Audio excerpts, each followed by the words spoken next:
El. El is God, Yisra is rules. This is the land God rules. The Roman Emperor doesn't rule here. So you don't pay your taxes to Rome. And there's another passage in the Dead Sea Scrolls, which is from Deuteronomy, you shall not put a foreigner over you. It's in the Torah of Moses. It's in the Dead Sea Scrolls, it's in the book of Deuteronomy. And I think that they took that very, very seriously. So you shouldn't pay your, you shouldn't recognize foreign rule as what the extremist groups thought. Now, the Pharisees were the temporizing groups. So anyway, Josephus applies the world ruler prophecy to Vespasian. I think the Talmud reflects that. So I don't think Rabbi Yochanan did that. But according to the Talmud, Rabbi Yochanan did have an arrow shot into Vespasian's camp, did say he was a friend of the emperor, and when he was ushered into the emperor's presence, the emperor granted him something. The emperor to be. What did the emperor to be grant Rabbi Yochanan, who is supposedly the patriarch of Palestine after the fall of the temple? What did he grant Rabbi Yochanan? You can call him Yochanan if you want, or whatever. John, it's really John.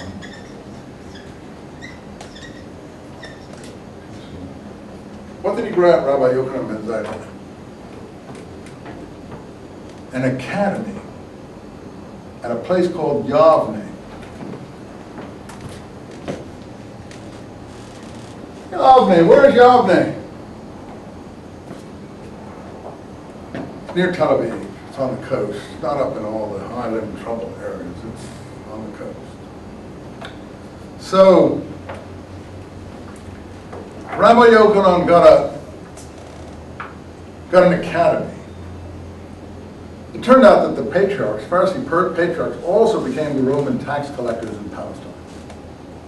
That's what everyone forgets. Therefore, Paul is a perfect Pharisee. He does believe. He is the other side of the coin of Messianism. To my mind, basically, it's why I write the books I have, Paul is opposed to the Jerusalem presentation of the events surrounding the Messianic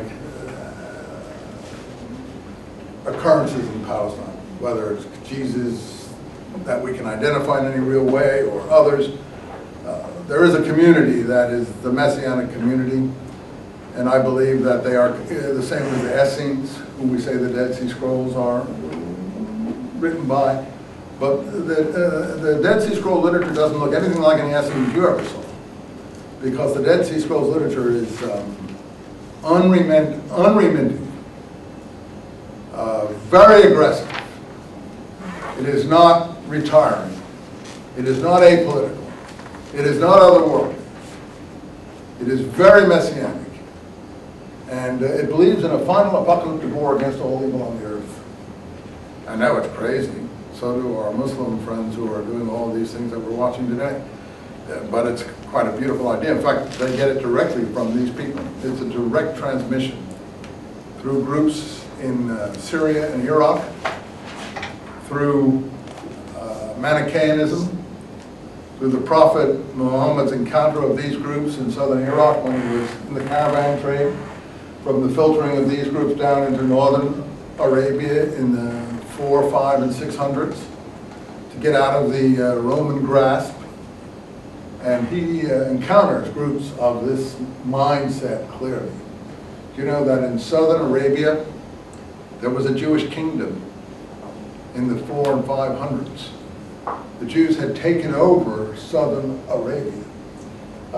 Yemen, that's where we get all these Jews from Yemen. Yemen had a Jewish king called Dhu Nuwas. The Byzantines sent an army down from Ethiopia and destroyed him in the early 600s. And the prophet's birth is dated by the appearance of the Ethiopian elephants at Mecca in the wake of this reconquest by the Christian authorities led by the Byzantines. So these ideas were percolating down there. I don't have any record of exactly what they were, but his teachers clearly were of a similar mindset of the kind that I'm telling you about. Now the Muslims, they didn't have any teachers. He was unlettered, an angel tutored him. okay, that's theology and so on. But it's clearly as teachers, and he's getting religious ideas of a very particular kind. He's a good poet, is what he is. But the ideas, most of the ideas, are not original at all, and they come from groups that have preceded him. But of course, don't say that to any Muslims. You'll have your head sawed off and chucked into the wastebasket there. You know, they haven't gotten to the point where they can get to an intellectual criticism of their origins. That's beyond them at the moment, because they're still in a medieval mindset world. They haven't separated church and state. And that's the battle that's going on in Europe today, and we're losing it. But I don't think it's because of the reason she's got on her computer. It's because we're dealing with a medieval mindset, which is very difficult to work against when it's got unlimited oil resource money behind it. If it were not totally well financed and everything, then maybe you could do something. But with today's oil crisis mixed with that, we're in very serious trouble. And there's no way to placate it. There's no way to pacify it. There's no way to appease it.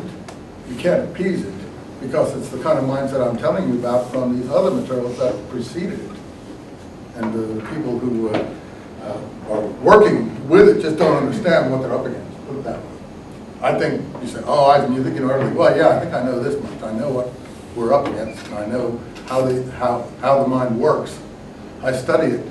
And I know what's involved, and we just are not aware of what's involved. In any case, to go back to the groups and the scrolls and so on. The scrolls are an Essene sort of group that is very apocalyptic, believes in Daniel, sees Daniel as a prophet, etc., etc., etc., etc. So it doesn't agree with the rabbis. You see, as Jews, we're on the rabbinical side, because we've been taught that the rabbis represent the Judaism that we should pay our respects to, because according to the presentation, they have perpetuated and allowed Judaism to survive for 2,000 years. Now, you say, well, okay, so the Pharisee party becomes the rabbinic party. Yes, the people who compiled the Talmud, the rabbis in the Talmud, are all from the Pharisee party. You say, well, what about Christianity? How come they're anti-Pharisee? Well, because Christianity is anti-Pharisee, because it's reflecting the original messianism of Palestine that was anti-Pharisee.